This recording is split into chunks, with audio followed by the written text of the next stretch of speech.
اور کوئی دنیا سے جاتے ہوئے اولاد یاد کرتا ہے میرے باپ اچانک اللہ نے موت دی، ہارٹ اٹیک ہوا، ٹھیک ٹھاک تھے، اچانک تو ایک میری بہن لاہور تھی، ایک فیصلہ آباد، تو میرے باپ آخر وقت تک کہتے رہے میری بیٹیاں تو بلا دو، اور میری دھیاں تو لے آؤ، میری دھیاں تو ملا دو، میری بچیاں تو ملا دو، اور یہ کہتے کہتے دنیا سے چلے گئے۔ ہر آدمی موت کے وقت یہی کچھ کرتا ہے۔ تیمور جیسا ظالم درندہ انسان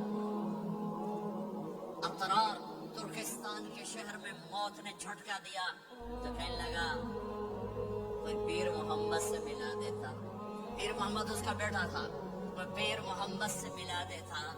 یہ انسانی فطرت ہے۔ میرے نبی دنیا سے جا رہے ہیں، دنیا سے جانے کا وقت ہے، 12 ربیع الاول ہے، پیر کا دن ہے، 7 جون ہے، 11 ہجری 633 عیسوی۔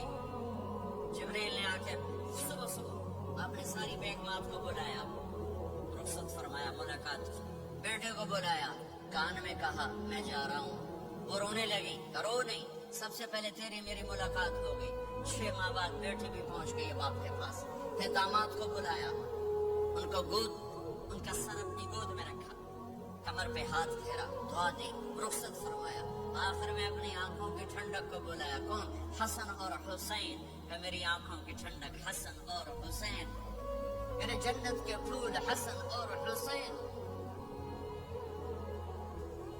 یوں لیا، حسن کو یہاں سے لیتے تھے، حسین کو یہاں، حسن کو ادھر اٹھاتے تھے، حسین کو ادھر اٹھاتے تھے۔ حسن سر سے لے کر کمر تک پورے اپنے نانا کے مشابہ تھے، کمر سے پاؤں تک اپنے باپ کے مشابہ تھے۔ حسین اس کا الٹ تھی، سر سے لے کر کمر تک اپنے باپ کے مشابہ تھے، کمر سے لے کر پاؤں تک اپنے نانا کے مشابہ تھے۔ اس مشابہت کی وجہ سے آپ کہا کرتے تھے حسن میرا بیٹا ہے، حسین علی کا بیٹا ہے۔ آخر میں ان کو بلا کر یوں لیا، اور ساتھ ہی آنسو ٹپ ٹپ ٹپ ٹپ ٹپ ٹپ۔ بیویوں کو جدا کیا، آنسو نہیں، بیٹی کو جدا کیا، آنسو نہیں، داماد کو جدا کیا، آنسو نہیں، جب بچوں کو جدا کرنے گے تو یوں آنسو۔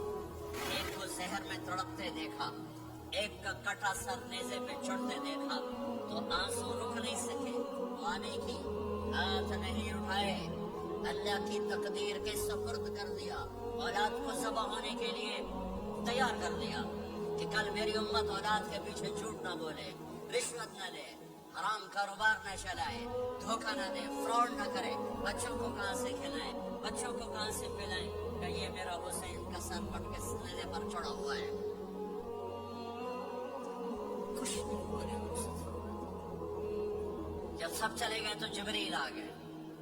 آپ نے فرمایا کیا ہوا؟ خاموش کھڑے تھے، کہ موت کا فرشتہ دروازے پر اندر آنے کی اجازت چاہتا ہے۔ اپنے نبی کا مقام دیکھو، موت بھی پوچھ کے آتی ہے۔ آپ نے کہا آ جائے، آپ کی اجازت بچ، ملک الموت اندر آئے، اسرائیل کا السلام علیکم یا رسول اللہ۔ کہنے لگا آپ پہلی ہستی ہیں، میں سلام کر رہا ہوں، میں نے کبھی کسی کو سلام نہیں کیا۔ کہنے لگا آپ پہلی ہستی ہیں، اللہ نے فرمایا تھا پوچھ کے اندر جانا، بن پوچھے نہ جانا۔ پھر کہنے لگے آپ پہلی ہستی ہیں، اللہ نے فرمایا آنا چاہے تو لے آنا، رہنا چاہے تو چھوڑ کے آ جانا۔ یہ وہ دربار رسالت ہے جہاں موت بھی پوچھ کے آتی ہے۔ آپ نے فرمایا میں اجازت دے دوں میری جان نکالو گے؟ کہ جی نکالوں گا۔ آپ نے یوں جبریل کو دیکھا، کیا کہتے ہو؟ جاؤں یا رہ جاؤں؟ جبریل نے کہا اللہ آپ کی ملاقات کے شوق میں ہے، فیصلہ آپ کریں گے۔ یہ بات سنانا چاہتا تھا اگلی۔ آپ نے کہا اچھا جاؤ، پہلے اللہ سے پوچھ کے آؤ میرے بعد میری امت کے ساتھ کیا کریں، میرے بچوں کے ساتھ۔ یہ ساری مائیں میرے بچے میرے بچے میرے بچے میرے بچے۔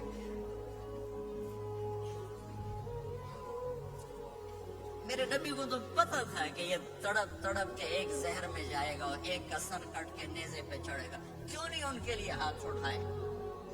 ہمارے لیے کیوں روئے کہ جاؤ اللہ سے پوچھ کے آؤ میرے بعد میری امت کے ساتھ کیا کرے گا، میں پھر جواب دوں گا۔ جبریل واپس کے موت کا فرشتہ کھڑا ہوا ہے، جواب آیا یا رسول اللہ آپ کا رب کہہ رہے ہیں آپ کی امت کو تنہا نہیں چھوڑوں گا، مجھے میرے رب کی قسم جو سن رہا ہے جس نے ہمیں یہاں جمع سنو میری بات غور سے، اگر میرے نبی یہ سوال نہ اٹھاتے تو آج میں اور آپ بھی بندر خنزیر میں بدل چکے ہوتے. میری اور رب کی کوئی رشتہ داری نہیں ہے. اس امت نے وہ سب کچھ کر دیا جو پہلی امتوں نے کیا، لیکن کون ہے جس نے اصحابوں کو روکا ہوا؟ وہ میرے نبی کے آنسو، میرے نبی کی آہیں، میرے نبی کی دعائیں، میرے نبی کی فریادیں، میرے نبی کی تڑپ، میرے نبی کا رونا، میرے نبی کا پیٹ پہ پتھر باندھنا، اس نے روک دیا. کوئی نبی جاتے ہوئے امت کے لیے نہیں رویا. واحد نبی ہیں جو جاتے ہوئے امت کے لیے روئے، میری امت، میری امت، میری امت.